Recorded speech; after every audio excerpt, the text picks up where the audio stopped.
இன்னைக்கு ரத்னாஸ் கிச்சனில் mushroom gravy எப்படி பண்ணுறோம் அப்படிங்கிறத பார்க்கலாம். அதுக்கு தேவையான பொருள் 2 பேக்கெட் மஷ்ரூம், தேங்காய் 1/2 கப்பு, சின்ன வெங்காயம் 1 கப்பு, தேவையான அளவு கருவேப்பிலை, வரமிளகா ஒரு 7 வச்சுருக்கேன், தேவையான அளவு மல்லித்தழை, ஒரே ஒரு தக்காளி, ஒரு 3 ஸ்பூன் மட்டன் மசாலா தூள். இப்போ இதெல்லாம் வச்சு எப்படி பண்ணலாம் அப்படிங்கிறத பார்க்கலாம்.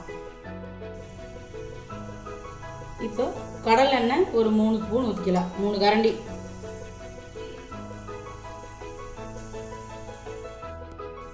இப்போ கடுகு போட்டு தாளிச்சுக்கலாம்.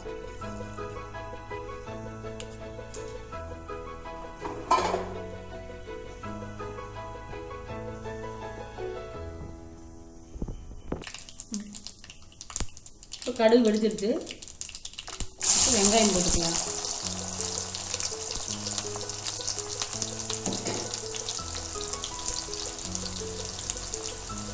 அடுத்தது வரமிளகா போட்டுக்கலாம்.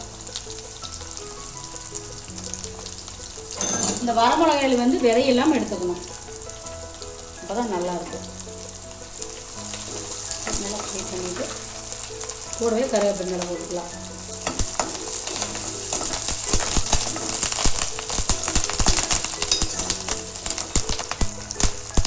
இது கூட தக்காளி சேர்த்துக்கலாம்.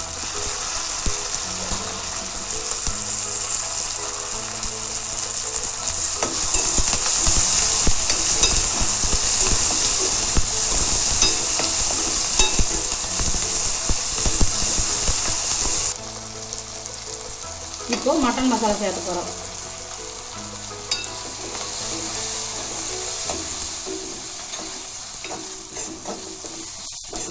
மட்டன் மசாலா சேர்த்து ஃப்ரை பண்ண உடனே நம்ம மஷ்ரூம் போட்டுக்கலாம். இன்னும் ரொம்ப நேரம் விட்டோம்னா தீஞ்சு போன மாதிரி ஆயிடும். மட்டன் மசாலா போட்டோம்னா இதுக்கு வந்து தண்ணி ஊற்ற வேண்டியது இல்லை, நம்ம அதுலேயே தண்ணி இருக்கும். கொஞ்சம் சிம்மில் வச்சிங்கன்னா அதே தண்ணியும் வந்துடும் அதுலேயே. இது வந்து சீக்கிரமாக செய்கிற டிஷ்ஷு. இது வந்து சிக்கன் மாதிரியே இருக்கும், ரொம்ப நல்லா இருக்கும். சப்பாத்தி கூட வச்சுக்கலாம், சாப்பாடு கூட சேர்ந்து சாப்பிட்டுக்கலாம், இட்லிக்கு நல்லாயிருக்கும். தண்ணியே ஊற்றலை, ஆனால் எவ்வளோ தண்ணி வந்துருக்கு பாருங்கள். ஒரு சொட்டு தண்ணி கூட ஊற்றலை நம்ம. இப்போ நல்லா கிரேவி பார்த்துக்கு வந்துடுச்சு. இன்னும் ஒரு 3-4 நிமிஷம் வெந்ததுன்னா போதும். நம்ம இப்போ இது கூடவே உப்பு போட்டுக்கலாம்.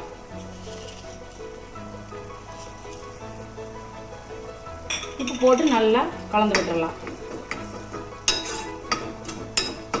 இப்போ இது நல்லா வேகிட்டு ஒரு 2-3 நிமிஷம் நல்லா வெந்ததுன்னா தேங்காய் போட்டு இறக்கிடலாம். அவ்வளோதான் மஷ்ரூம் கிரேவி.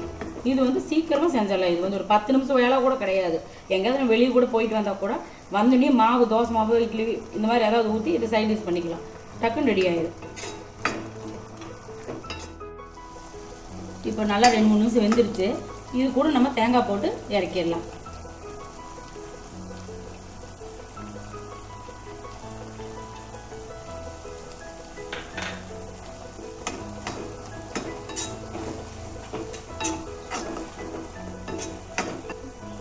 இப்போ நீங்கள் சாப்பாடுக்கு பசங்க சாப்பிட்றதுக்கு இன்னும் கொஞ்சம் கூட தண்ணி இருக்கலாம் அப்படின்னு நினச்சிங்கன்னா தேங்காய் பால் எடுத்து சும்மா கொஞ்சமாக ஒரு கையளவு விட்டிங்கன்னா நல்லா சாப்பாடு நல்லா கிரேவி மாதிரி இன்னுமே நல்லா இருக்கும். சாப்பாடுக்கு பசங்க சாப்பிட இந்த மாதிரி வேணுங்கிறவங்க தேங்காய் பூ போட்டுக்கலாம். இப்போ நம்ம மல்லித்தழை போட்டு இறக்கிடலாம். தேங்காய் போட்டு ரொம்ப நேரம் வேக விடக்கூடாது. இப்போ கிரேவி ரெடி.